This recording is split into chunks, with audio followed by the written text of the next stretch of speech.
कहानी की शुरुआत होती है एक बेहद घने जंगल से। तभी हम एक ग्रुप को देखते हैं जो एक बड़ी सी एसयूवी गाड़ी में बैठकर मस्ती करते हुए इसी जंगली इलाके की तरफ बढ़ रहे थे। इस सफर को लीड कर रहा है डेस, जो एंथ्रोपोलॉजी का एक होनहार स्टूडेंट है। डेस इस पूरी ट्रिप को लेकर बेहद एक्साइटेड है, क्योंकि उसका मानना है कि इस दूर दराज के इलाके में जो प्राचीन गुफाएं हैं, वहाँ की रॉक आर्ट उसकी रिसर्च के लिए सबसे बड़ी कामयाबी साबित हो सकती है। गाड़ी के अंदर का माहौल बहुत ही खुशनुमा है, गाने चल रहे हैं और सब हंसी मजाक कर रहे हैं। ये सभी दोस्त मिलकर डेस के इस रिसर्च प्रोजेक्ट को एक फन पिकनिक की तरह देख रहे हैं। उन्हें जरा सा भी अंदाजा नहीं है कि वो अपनी मर्जी से एक ऐसे जाल में फंसने जा रहे हैं जहाँ से वापस लौटने का रास्ता सिर्फ और सिर्फ मौत से होकर गुजरता है। गाड़ी चलते चलते जंगल के उस पॉइंट पर पहुंचती है जहां से आगे कोई रास्ता नहीं है। अब इन सभी को अपना सारा सामान, टेंट और रिसर्च का इक्विपमेंट उठाकर पैदल ही घने जंगल के बीच से जाना है। उससे पहले सभी उस गुफा में जाने का फैसला करते हैं, लेकिन अंजा थोड़ी घबराई हुई थी, जैसे वो इसके लिए तैयार ही ना हो। लेकिन उसकी दोस्त क्रिस उसे हिम्मत देकर गुफा के अंदर ले जाती है। वहाँ एक छोटा सा गड्ढा था जिसमें पानी भरा हुआ था। यहाँ सब नॉर्मल चल रहा था, लेकिन वहीं अंजा की हालत अचानक बिगड़ जाती है। उसका सर घूमने लगता है। तभी अंजा चक्कर खाकर जमीन पर गिर गई। फिर सभी उसे गुफा के बाहर ले आए। अंजा उनसे कहती है, उस सुरंग में कुछ ठीक नहीं है, हमें वहाँ नहीं जाना चाहिए। लेकिन डेस कहता है, हमें सिर्फ 5 मिनट लगेंगे इस गुफा से गुजरने में, नहीं तो ऐसे घंटों पहाड़ के चक्कर लगते रहेंगे। दरअसल अंजा को पैनिक अटैक हुआ था, पर अंजा का मानना था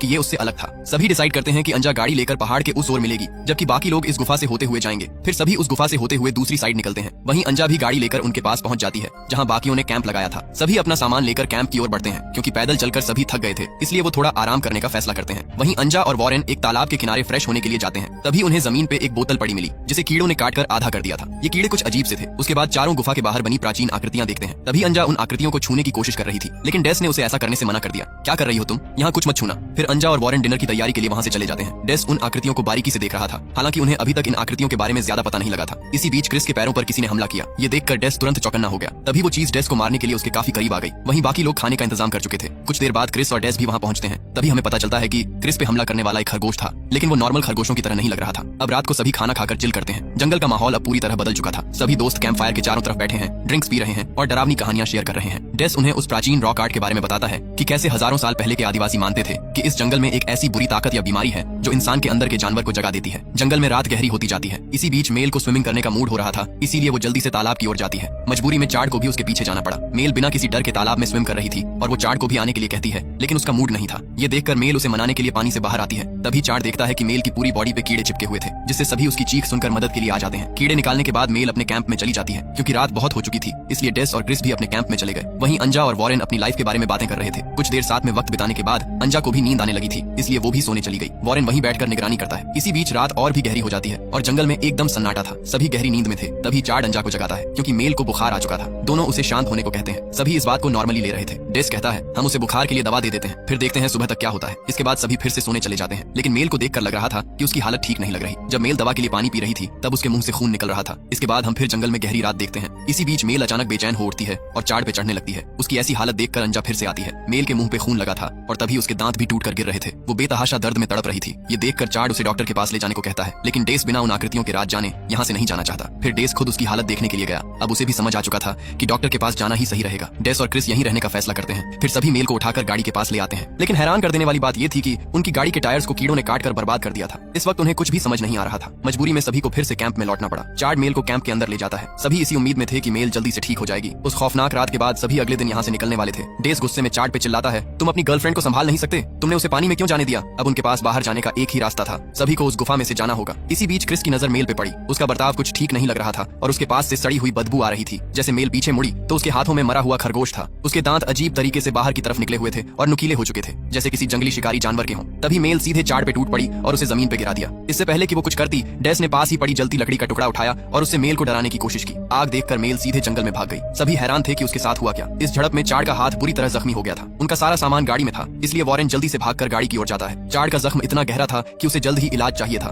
वॉरेन दवा लेकर आ ही रहा था कि तभी मेल उस पे टूट पड़ी, लेकिन किस्मत से डेस ने उसकी जान बचा ली और लगातार उसके फेस पे वार करता रहा। उसी पल अंजा वहाँ आग लेकर पहुंची, जिससे मेल फिर जंगल की ओर भाग निकली। अब वो पूरी तरह जंगली बन चुकी थी। इसके बाद अंजा फौरन चार्ड का इलाज करने लगी। अब उन्हें अंदाजा लग गया था कि मेल कभी भी उन पे अटैक कर सकती है, इसलिए सभी सतर्क हो गए थे। तभी उन्हें पता चलता है कि वो गुफा के बाहर बनी आकृतियां एक चेतावनी थी। डेस ने नोटिस किया था कि मेल पे ऊपर लकड़ी का वार भी खाली जा रहा था, मानो उसमें जंगली जानवरों की ताकत आ गई हो। लेकिन चार्ड अब भी उससे प्यार करता है। वहीं दूसरी तरफ मेल अब पूरी तरह आदमखोर बन चुकी है। वो जानवरों का शिकार शिकार करके उस गुफा में रख देती है जहाँ वो शक्ति उस मांस को निकल गई। ये देखकर मेल और भी पागलों जैसा बर्ताव करने लगी थी। वहीं कैंप में सभी इससे डरे हुए थे। उन्हें पता है कि मेल वापस आएगी, उससे पहले उन्हें यहाँ से भागना होगा। लेकिन डेस का मानना था कि वो आग से डरती है, इसलिए उन्हें यहीं रुकना चाहिए। और वो ये भी बताता है कि या तो हम उसे पकड़ें या तो उसे मार दें। लेकिन सभी उसे मारना नहीं चाहते क्योंकि वो उनकी दोस्त है, इसलिए उन्होंने फैसला किया कि सभी उसे फंसाएंगे। मेल को पकड़ने के लिए सबसे पहले उन्हें एक जाल बिछाना पड़ेगा, इसलिए सभी फौरन उस काम में लग गए। मेल को डराने के लिए उन्हें आग की भी जरूरत थी, इसलिए सभी ने मशाल जला ली। अब उनका जाल भी रेडी था और उन्होंने चारे के तौर पे चाड़ को वहीं रहने के लिए कहा, क्योंकि चाड़ के पास मशाल नहीं होगी, इसलिए वो सीधे चाड़ के पास जाएगी और मौका पाकर हम उसे जाल में दबोच लेंगे। इसके बाद सभी मेल की तलाश में चारों तरफ निकल पड़े। वहीं चाड़ थोड़ा डरा हुआ था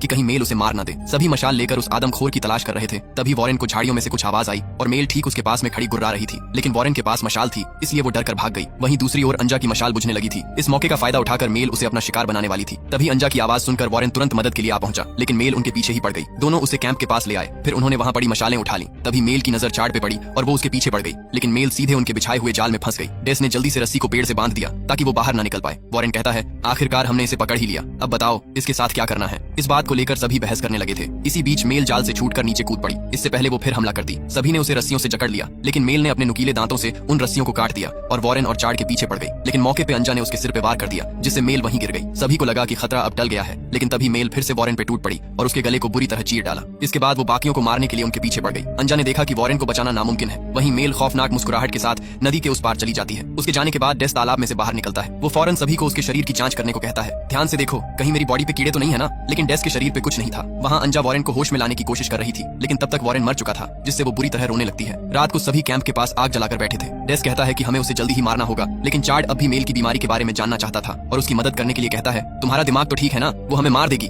तभी झाड़ियों में से मेल बाहर निकलती है और वॉरेन की बॉडी को चीर कर खाने लगती है। इतना सब होने के बाद भी चार्ड उसकी मदद करने के लिए कहता है। उसके बाद मेल वॉरेन की बॉडी को घसीट कर अपने साथ ले जाती है। अब उन्होंने मेल को नहीं मारा तो वो सभी को मार देगी। चार्ड को छोड़कर सब इस बात से सहमत थे। वहीं मेल वॉरेन की बॉडी को उस गुफा में फेंक कर अजीब तरीके से चिल्लाने लगती है। अब सभी ये सोचते हैं कि उसे कैसे मारे। उनके पास छोटे चाकू थे, लेकिन वो किसी काम के नहीं थे। तभी डेस चार्ड से उस बड़े छुरे के बारे में पूछता है जो कि गाड़ी में रखा हुआ है, लेकिन कोई भी वहां जाना नहीं चाहता। डेस कहता है, हमें मिलकर ये करना होगा, तुम इसे भूल जाओ, हम तीनों ही काफी हैं। डेस दोनों को प्लान बता ही रहा था कि उसे कुछ अजीब सा महसूस होने लगता है। वो लड़खड़ाते हुए जमीन पे गिर जाता है। मतलब कि अब डेस भी मेल की तरह बन जाएगा, क्योंकि जब वो तालाब में छुपा था तभी उन कीड़ों ने डेस को भी काट लिया था। तभी चार्ड कहता है, हमें इसे मारना होगा इससे पहले कि ये भी मेल की तरह बन जाए। लेकिन तीनों में से किसी की हिम्मत नहीं होती, इसलिए चार्ड गेम खेलता है। जिसकी भी लकड़ी छोटी निकली वही डेस को मारेगा। तीनों में से अंजा की लकड़ी सबसे छोटी निकलती है, जिससे अंजा को ये काम करना पड़ता है। डेस धीरे धीरे जंगली बनता जा रहा था और वो खुद अंजा से उसे मारने के लिए कहता है। हालांकि अंजा ये काम बिल्कुल भी नहीं करना चाहती, लेकिन क्रिस और चार्ड उसे फोर्स करते हैं, लेकिन फिर भी वो उसे मार नहीं पाती। इसी बीच एक और खतरा उन पे मंडरा रहा था, क्योंकि मेल उनके लिए घात लगाए खड़ी थी। अंजा फौरन मशाल उठा लेती है और चार्ड को उसे मारने के लिए कहती है, लेकिन चार्ड साफ मना कर देता है। अंजा के पास आग थी, इसीलिए मेल उसके करीब नहीं आ पाती, जिससे उसे खाली हाथ लौटना पड़ा। अब उन्हें जल्दी से दोनों को मारना होगा, क्योंकि डेस भी मेल की तरह बन गया तो दोनों को मार पाना नामुमकिन होगा। चार्ड कहता है, देखो अपने जज्बातों पे थोड़ा काबू रखो, हमें उनके पीछे जाना होगा कि वो लोग कहाँ जा रहे हैं। तीनों फैसला करते हैं कि क्रिस गाड़ी में वो बड़ा छुरा लेने जाएगी और बाकी दोनों डेस और मेल के पीछे जाएंगे। इसके बाद दोनों उसकी तलाश में निकलते हैं ताकि उनका ध्यान भटका सके। तभी उन्हें डेस जमीन पे पड़ा मिलता है और मेल ठीक उनके सामने थी। उसके खूंखार दांत बता रहे थे कि वो खून की प्यासी है, लेकिन चार्ड को अब भी यकीन था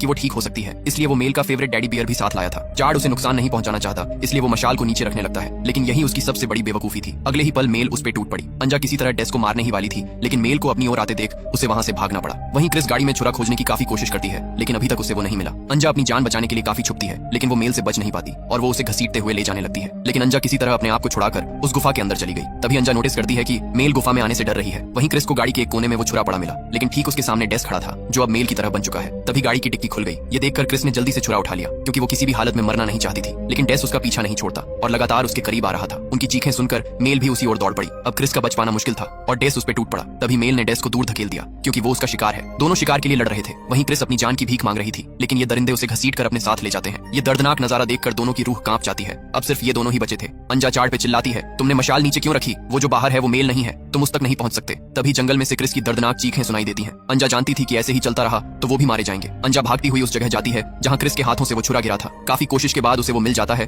और वो फिर से कैंप के पास लौट आती है। अब दोनों के पास एक ही रास्ता था, वो उस गुफा में जाएंगे, क्योंकि वो दरिंदे उस गुफा में नहीं आ सकते। इसके बाद दोनों उस गुफा की ओर बढ़ते हैं, लेकिन उनके ठीक सामने वो दोनों दरिंदे वॉरेन की बॉडी को नोच रहे थे। अब उनकी हरकतें भी जंगली जानवरों की तरह हो गई थी। ये नजारा देखकर चार्ड संभाल नहीं पाता, लेकिन अंजा उसे ये देखने के बजाय आगे बढ़ने के लिए कहती है। किसी तरह दोनों गुफा तक पहुंच गए थे, लेकिन उन दोनों दरिंदों की आवाजें सुनकर चार्ड अपने आप को रोक नहीं पाता और गुस्से में उन्हें मारने के लिए दौड़ पड़ा। मजबूरी में अंजा को भी उसके पीछे जाना पड़ा। दोनों के बीच में भारी भिड़ंत होती है। चार्ड लगातार छुरे से उसकी बॉडी को चीर रहा था। डेस ने मौका पाकर उसके गले पे काट लिया, लेकिन चार्ड ने भी उसी पल उसके गले को चीर दिया, जिससे दोनों वहीं ढेर हो गए और अपनी जान की कुर्बानी दे दी। अब अंजा के पास सिर्फ एक ही मौका था उस गुफा में जाने का। वो अपने डर पर काबू पाकर उस गुफा के अंदर आ जाती है, जिससे मेल वहीं खड़ी होकर सिर्फ उसे अंदर जाते देख रही थी। अंजा डर को दबाए सीधे आगे बढ़ती जा रही थी। हालांकि उसके लिए ये आसान नहीं है, क्योंकि उसे बार बार पैनिक अटैक्स आते हैं। फिर भी वो कांपते हुए आगे बढ़ती है। लेकिन इस गुफा में उन दरिंदों से भी खतरनाक चीज मौजूद थी, जो सिर्फ खून की भूखी थी। कुछ कदम आगे जाने के बाद उसे अपनी दोस्त क्रिस दिखती है, जो डर के मारे दीवार से चिपक गई थी। उसकी ये हालत देखकर लग रहा था कि उसके साथ कुछ तो बहुत बुरा हुआ है। अंजा किसी तरह उसे संभालते हुए आगे ले जाती है, मानो उसका शरीर किसी ने जकड़ रखा हो। तभी अंजा देखती है कि क्रिस का पेट अचानक फूलने लगा है और उसके पेट में कुछ तो रेंग रहा था। क्रिस उन दरिंदों से तो बच गई, लेकिन यहाँ इस चीज से नहीं बच पाई। तभी गुफा में मौजूद चीज अंजा को अपने टेंटिकल से जकड़ लेती है, जिससे वो हिल तक नहीं पाती। उसी पल क्रिस के पेट में हलचल होने लगी, जैसे अंदर मौजूद चीज बाहर आना चाहती हो। क्रिस पास ही पड़ा छुरा उठाती है और अपने पेट को बीच में से चीर देती है, जिससे एक कीड़े जैसा जीव पेट से बाहर निकलता है। क्रिस तुरंत उस जीव को काट देती है। फिर अंजा उसे उन टेंटिकल को काटने के लिए कहती है। क्रिस उसकी ओर बढ़ती ही है, लेकिन तभी वहाँ मौजूद चीज उसकी जान ले लेती है, जिससे अंजा बुरी तरह तड़प कर रोने लगी। वो अपने आप को छुड़ाने की काफी कोशिश करती है, लेकिन कोई फायदा नहीं होता। तभी उस छोटे से गड्ढे से